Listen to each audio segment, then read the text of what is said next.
Настольный tennis. Sizni hobbingiz tushunishim bo'yicha stol tennisi. Tennis to'g'risida ikki og'iz fikr. Bu kardio, ya'ni insonni qon sistemasini yaxshilaydi.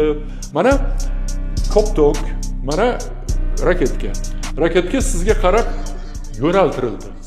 Demak, siz shuni qaytarib yuborishingiz uchun tanani moslab olishingiz kerak bo'ladi. Chapga turib olaymi, o'ngga turib olaymi, qo'limni qanday qilay? Ya'ni butun tanani 20 ta holatini to'g'rilab olishim kerak bo'ladi. Uning uchun bosh miya ishlash kerak bo'ladi. Jahongir, bir narsa aytsam, balkim mubolag'a bo'lmas.